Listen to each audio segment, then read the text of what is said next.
আত্তাহিয়াতু লিল্লাহি ওয়াস সালাওয়াতু ওয়াত তাইয়্যিবাত। আল্লাহ এতক্ষণ শোনার পর আল্লাহ বলতেছেন আসসালামু আলাইকা আইয়ুহান নাবিয়্যু ওয়া রাহমাতুল্লাহি ওয়া বারাকাতুহু। নবী বললেন আল্লাহ আপনার প্রশংসা করি।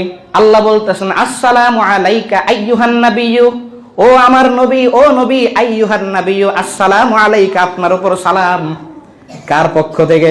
রব্বুল আলামিনের পক্ষ থেকে, রাহমাতুল লিল আলামিনের উপর সালাম। এরপরের অংশ কি? আসসালামু আলাইনা ওয়া আলা ইবাদিল্লাহিস সালিহিন। ও আল্লাহ, সালাম আপনি আমাকে দিলেন, আপনি রব্বুল আলামিন, আমি রাহমাতুল লিল আলামিনকে সালাম দিলেন। আমি রাহমাতুল লিল আলামিন পর্যন্ত এই সালামটা ক্ষান্ত থাকেনি। আসসালামু আলাইনা ওয়া আলা ইবাদিল্লাহিস সালিহিন। দুনিয়াতে সৎ নেককার মুমিন মুমিনদের উপরেও আল্লাহর সালাম। ওয়া আলা ইবাদিল্লাহিস সালিহিন, নেককার মুমিন মুসলমান যদি আমি আপনি হইতে পারি, 5 ওয়াক্ত নামাজ যদি পড়তে পারি, ইসলামের যাবতীয় বিধানগুলো যদি আমি পালন করতে পারি, আমি আপনিও আল্লাহ রাব্বুল আলামিনের ওই সালামের সম্বোধিত ব্যক্তি হয়ে যাব। সুবহানাল্লাহ। আসসালামু আলাইনা ওয়া আলা ইবাদিল্লাহিস সালিহিন, আশহাদু আল্লা ইলাহা ইল্লাল্লাহু ওয়া আশহাদু আন্না মুহাম্মাদান আবদুহু ওয়া রাসূলুহু। এরপরে নবীজি সাল্লাল্লাহু আলাইহি ওয়াসাল্লাম আল্লাহর সামনে ঈমানের স্বীকৃতি দিয়েছেন। আল্লাহর সামনে ঈমানের স্বীকৃতি দিয়েছেন। সেই আল্লাহ কেমন দয়াময় আমাদের জন্য, দুনিয়ার থেকে আল্লাহর নবীকে আল্লাহ রাব্বুল আলামিন প্রক্রিয়াজাত করে ওই সময় ওই পাশের উপযোগী করে আল্লাহকে নিয়ে গেলেন। দ্বিপাক্ষিক বৈঠক হলো, এখানে অনেক কথা আছে। আল্লাহ রাব্বুল আলামিন হাবিব আর মাহবুবের মধ্যে, আশিক মাশউকের মধ্যে অনেক ধরনের কথা হয়েছে। এক পর্যায়ে আল্লাহ রাব্বুল আলামিন আল্লাহর নবীকে অফার করছেন, ওয়ালা সাউফা ইউতিকা রাব্বুকা ফাতারদা। ও নবী, আপনি চাইতেই থাকবেন, চাইতেই থাকবেন, আমি রব্বুল আলামিন আপনাকে দিতেই থাকবো। প্রত্যেকটা নবীর লিকুল্লি নাবিয়্যিন দাওয়াতুম মুস্তাজাবা, প্রত্যেক নবীকে আল্লাহ রাব্বুল আলামিন এক একটা কবুল দোয়ার সম্পদ দিয়েছিলেন।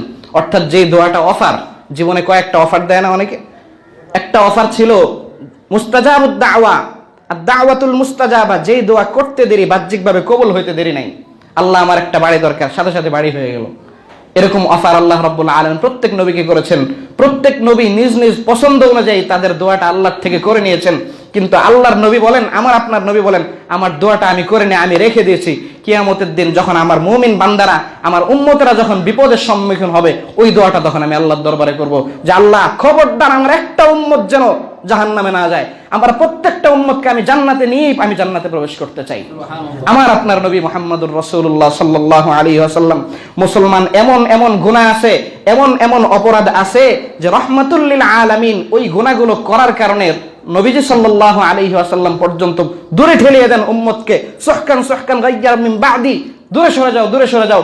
আমি দুনিয়ার থেকে চলে যাওয়ার পর তোমরা আমার দ্বীনকে বিকৃত করছো, তোমরা আমার দ্বীনকে হাসি ঠাট্টার পাত্র বানিয়েছো, আমার সাথে বেয়াদবি করছো, আমাকে গালি দিছো, আমার দ্বীনকে তোমরা প্রশ্নবিদ্ধ করেছো। এরকম উম্মতকে নবীজির মতো মানুষ দূরে সরিয়ে দেন। যেই নবী আমাকে আপনাকে সুপারিশের জন্য দোয়াটাকে রেখে দিলেন, সেই নবী পর্যন্ত আমাদেরকে দূরে ঠেলিয়ে দেবেন। এমন এমন অপরাধ আছে, সেই অপরাধগুলো থেকে আমাদের বিরত থাকতে হবে।